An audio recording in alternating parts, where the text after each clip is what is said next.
السلام عليكم ورحمة الله وبركاته. معاكم وفاء عبد العظيم، قناة أنا وأحفادي.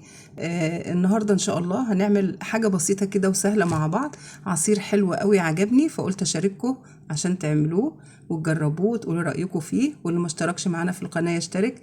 أحلى متابعين في الدنيا عشان تكبر بيكم إن شاء الله ويوصلكم كل جديد.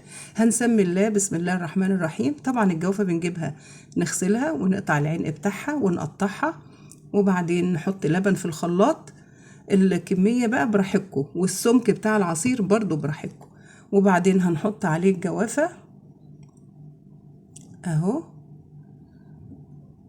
طبعا انتوا عارفين ان الجوافة كلها فيتامين سي، وهنحط لها ليمونة عشان الجوافة من الفاكهة اللي ما بتتعصر اللون بتاعها بيغير، زي الموز بقى والحاجات دي. فبنحط ليمونة، الليمونة بتمنع ان اللون يغير، وفي نفس الوقت فيتامين سي زيها زي الجوافة.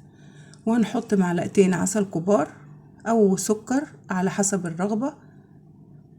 مش محتاجة عسل كتير او سكر كتير، لان اللبن مسكر والجوافة مسكرة، فايه مش محتاجة سكر كتير. وطبعا السكر ده كل واحد على حسب المذاق بتاعه يعني.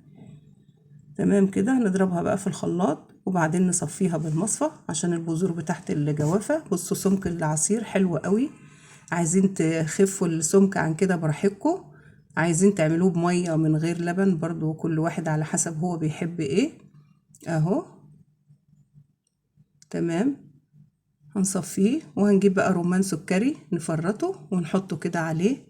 عصير حلو قوي قوي هيعجبكم ان شاء الله بإذن الله، ومغذي وجميل. لبن وليمون وجوافة ورمان، حاجة حلوة قوي. هنفضي بقى في الكوبايات بتاعتنا اهو. اللهم صل وسلم وبارك عليك يا حبيبي يا رسول الله.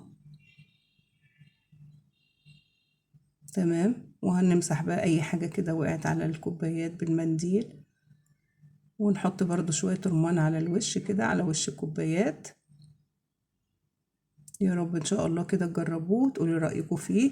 يا رب اكون ضيفة خفيفة عليكم، والسلام عليكم ورحمة الله.